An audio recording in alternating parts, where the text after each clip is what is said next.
ফৌজদারি কার্যবিধি 1898-এর সংশোধনের বাকি যে ধারাগুলো ছিল সেগুলো নিয়ে আমরা এখন আলোচনা করব। খুব বেশি কথা না বাড়িয়ে আমরা চলে যাচ্ছি মূল আলোচনায়। সেখানে প্রথমেই আমরা আলোচনা করছি 540-এর উপধারা 2-এর পর নিম্নোক্ত উপধারা 3 নতুন করে সংশোধনীতে সংযুক্ত বা সংযোজিত করা হয়েছে। সেই 540-এর 3 উপধারায় মূলত বলা হয়েছে এই কোড অনুসারে তদন্ত পর্যায়ে বিচারক বা ম্যাজিস্ট্রেট লিখিতভাবে কারণ উল্লেখ করে জামিনে থাকা এবং আইনজীবীর দ্বারা প্রতিনিধিত্বকৃত আসামির ব্যক্তিগত উপস্থিতি ত্যাগ করতে পারেন যতক্ষণ না তদন্ত প্রতিবেদন শোনার তারিখ নির্ধারিত হয়। অর্থাৎ এই কোড অনুসারে the code of criminal procedure 1898 অনুসারে বিচারক বা ম্যাজিস্ট্রেট লিখিতভাবে কারণ উল্লেখ করে চাইলে জামিনে থাকা আসামিকে ব্যক্তিগত উপস্থিতি ত্যাগ করতে বলতে পারেন বা অব্যাহতি দিতে পারেন। কতক্ষণ পর্যন্ত তিনি এই অব্যাহতি জারি রাখতে পারেন? যতক্ষণ পর্যন্ত না তদন্ত প্রতিবেদন শোনার তারিখ নির্ধারিত হয়।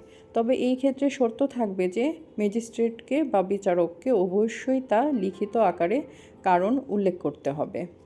তারপর যে পরিবর্তনটি এসেছে সেটি হচ্ছে ধারা 544-এর উপধারা 1-এর পর নতুন আরেকটি উপধারা 2 সংযোজিত বা সংযুক্ত করা হয়েছে।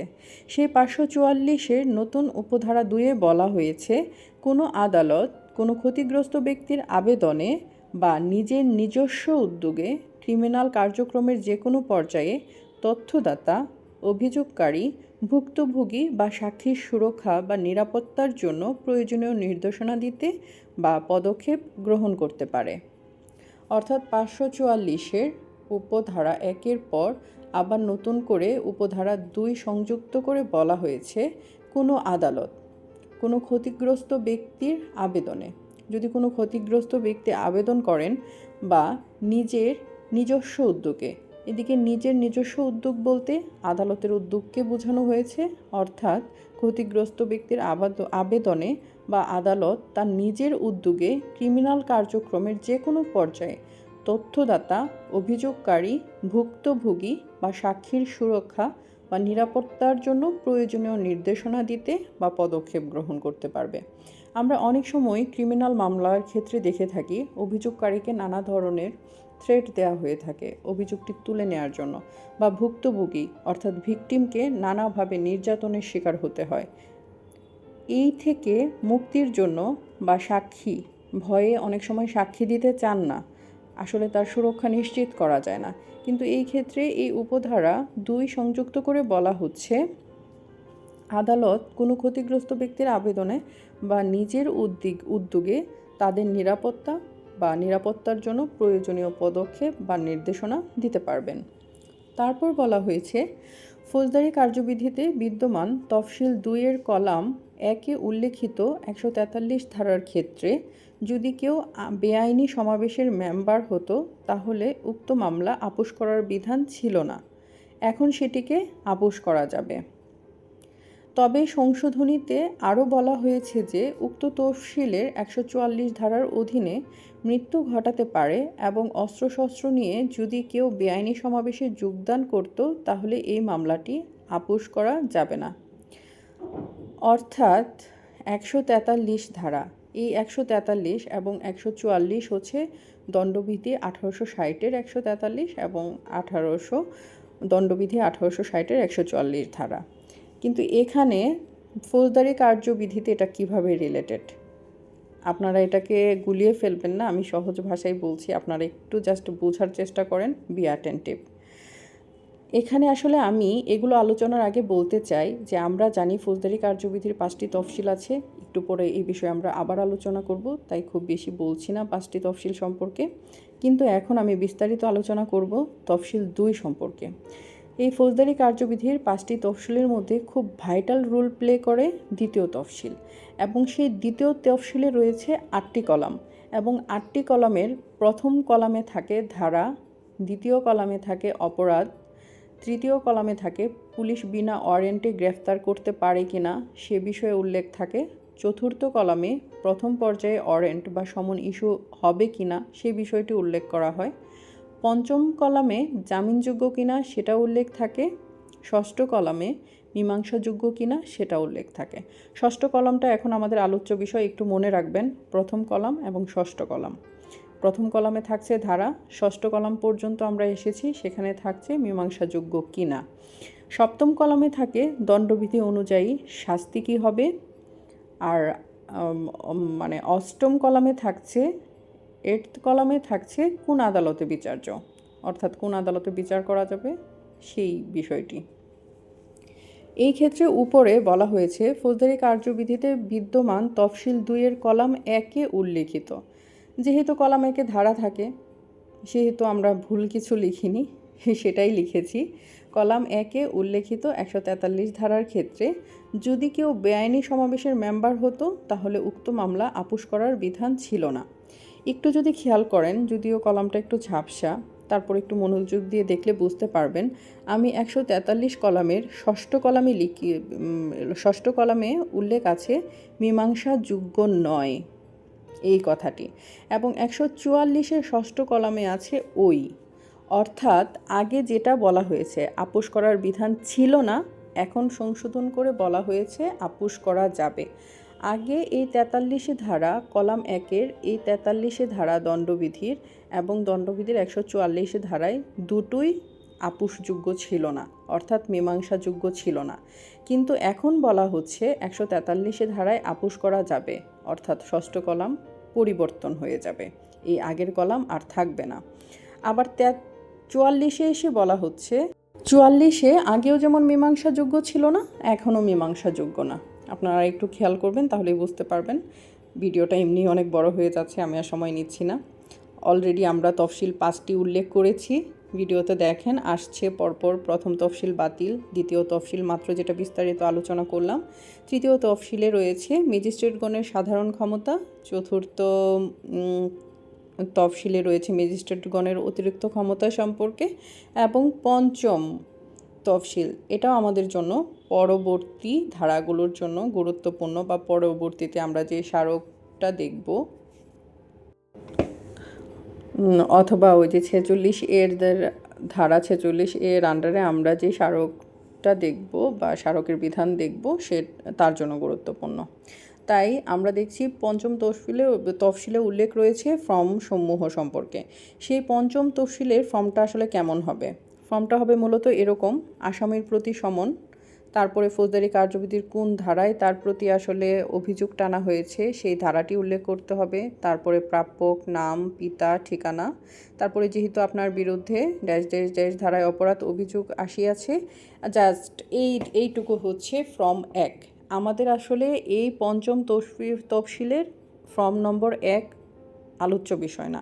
আলোচ্য বিষয় হচ্ছে, এবং সংশোধনীতে যেটা এসেছে, এই ফর্মের পূর্বে আরও একটি ফর্ম 1-এর ক বা 1A দিয়ে সংযুক্ত করা হয়েছে। আমরা সেই যে ফর্মটা, সেই 1-এর কতে যে ফর্মটার আবার নতুন করে সংযুক্ত করার বিধান যোগ করা হয়েছে 10ই আগস্টের সংশোধনীর মাধ্যমে 2025-এ, আমরা সেটা একটু পরেই বিস্তারিত দেখব। তার আগে এই ফর্মে আসলে কি কি থাকে, যেহেতু ফর্মটা মেনশন করেছি, একটু ছোট্ট করে বলে যাই। এখানে হচ্ছে আদালতে সিলমোহর থাকবে, ম্যাজিস্ট্রেটের স্বাক্ষর থাকবে, ফৌজদারি কার্যবিধি অনুসারে কোন ধারা অনুসারে আসলে অপরাধী করা হয়েছে সেই ধারাটা থাকবে, প্রাপকের নাম, পিতার নাম, ঠিকানা, এগুলো থাকবে। তারপর হচ্ছে তাকে উকিলের মাধ্যমে মানে হাজির হওয়ার কথা উল্লেখ করা থাকবে। তারপর হচ্ছে তারিখ থাকবে, তারিখের সাথে সাথে পূর্বেই আমরা যা বলেছি যে আদালতের সুরমোহর থাকবে, ম্যাজিস্ট্রেটের স্বাক্ষর থাকবে, এগুলো আমরা আগেই বলে নিয়েছি, জাস্ট একটু দেখে নেবেন। তারপরে এই যে আমরা চলে আসলাম সর্বশেষ ফৌজদারি কার্যবিধির নতুন ধারা 46-এর ক্ষমতা বলে তফসিল 5-এর ফর্ম 1-এর পূর্বে, আমরা একটু আগে যে ফর্মটা দেখেছি তার পূর্বে নতুন একটি ফর্ম 1A সন্নিবেশিত করা হয়েছে। সেই সন্নিবেশিত ফর্মটি মূলত গ্রেফতারের স্মারকপত্র হিসাবে উল্লেখ করা হয়েছে এবং ধারা 46 এতে সেই স্মারকপত্রে আসলে কি কি থাকবে সেটা উল্লেখ করা হয়েছে।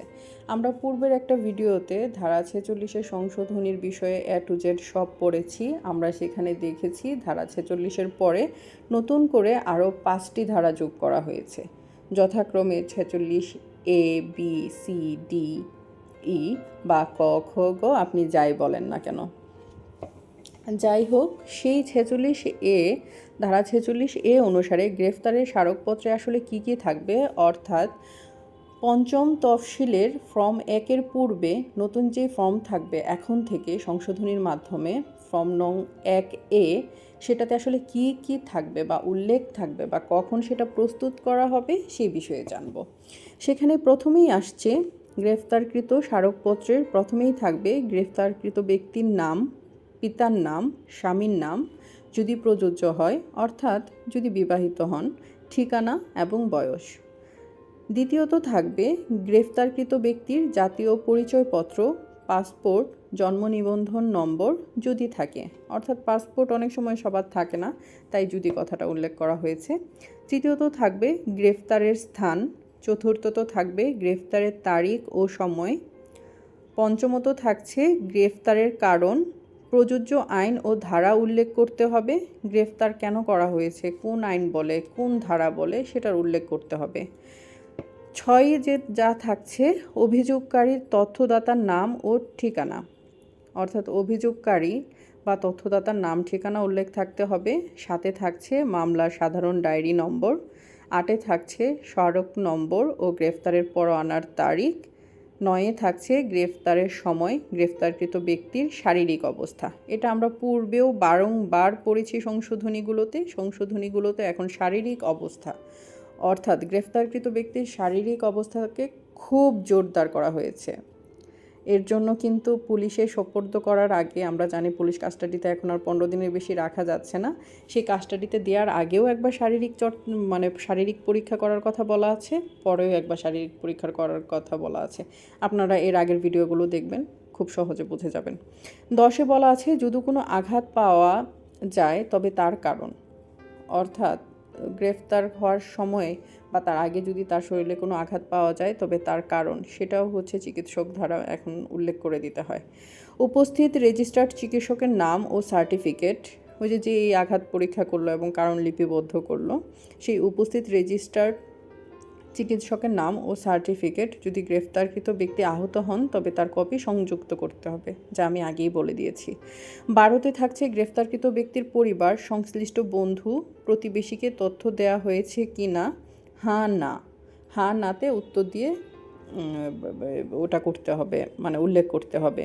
13 বলা হয়েছে গ্রেফতার সম্পর্কে অবগত করা হয়েছে এমন সংশ্লিষ্ট ব্যক্তির নাম ও ঠিকানা, অর্থাৎ এখন এই যে গ্রেফতার হওয়ার সাথে সাথে 12 ঘন্টার মধ্যেই সংশ্লিষ্ট ব্যক্তি, বন্ধু, প্রতিবেশী বা পরিবারের সদস্য কাউকে না কাউকে জানাতে হবে এবং যাকে জানানো হয়েছে সেই সংশ্লিষ্ট ব্যক্তির নাম ও ঠিকানা ডিটেলস দিতে হবে।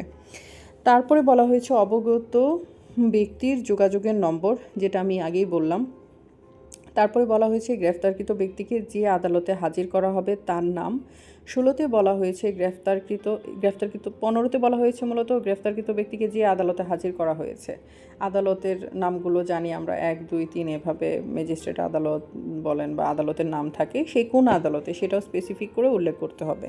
16 বলা হচ্ছে গ্রেফতারকৃত ব্যক্তির স্বাক্ষর বা আঙুলির ছাপ যদি প্রত্যাখ্যান না করে, অর্থাৎ যাকে গ্রেফতার করা হয়েছে সে যদি মানে বা রাজি হয় তাহলে তার স্বাক্ষর বা আঙুলির ছাপ নিতে হবে তখনই।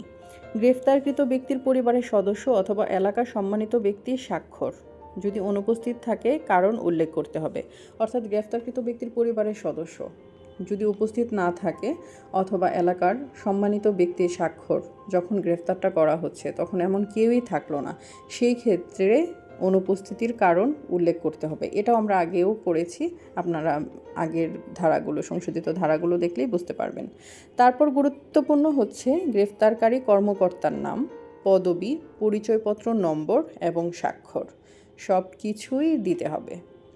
তারপর থাকছে নির্দেশনাতে বলা হয়েছে এই স্মারকপত্রে গ্রেফতারের সময় ও স্থানে প্রস্তুত করতে হবে, অর্থাৎ নির্দেশ করা হয়েছে এই স্মারকপত্রটা গ্রেফতারের সময়, মানে যখন গ্রেফতার করা হচ্ছে এবং যে স্থানে গ্রেফতার করা হচ্ছে সেখানেই প্রস্তুত করতে হবে, এবং গ্রেফতারকৃত ব্যক্তির সঙ্গে ম্যাজিস্ট্রেট বা আদালতে পাঠাতে হবে, এবং গ্রেফতারকৃত ব্যক্তিও যাবে, সাথে এই স্মারকপত্রও তার সাথে দিয়ে দিতে হবে। কারণ যেহেতু ওই যে এলাকার সম্মানিত সদস্য, এর আগে আমরা দেখেছি গ্রেফতার করার সময় তাদের স্বাক্ষর নিতে হচ্ছে, সাক্ষী রাখতে হচ্ছে, সেই ক্ষেত্রে এটা যদি আপনি তখন না করেন যখন গ্রেফতার হচ্ছে বা গ্রেফতারের সময়, তাহলে তো এটা সম্ভব না। এটা খুব সহজ ভাষায় একটু বললেই বোঝা যাবে। যদি গ্রেফতারকৃত ব্যক্তি আহত হন, তাহলে উপস্থিত রেজিস্টার্ড চিকিৎসকের সার্টিফিকেট অথবা মুক্তির কাগজপত্র সংযুক্ত করতে হবে। মানে গুরুতর অসুস্থ, তিনি হাসপাতালে ভর্তি, যখন গ্রেফতার করা হচ্ছিল তখন সে কোনোভাবে গুরুতর অসুস্থ, হাসপাতালে ভর্তি থাকলো, সেই ক্ষেত্রে মুক্তির কাগজপত্র সংযুক্ত করে চিকিৎসকের সার্টিফিকেট সব একসাথে জমা দিতে হবে। একটি কপি ভবিষ্যতের জন্য মামলার ডায়েরিতে সংরক্ষণ করতে হবে, এবং একটি কপি, এই যে গ্রেফতারের স্মারকপত্রের একটি কপি ভবিষ্যতের জন্য মামলার ডায়েরিতে সংরক্ষণ করতে হবে, এবং এটা বাধ্যতামূলক।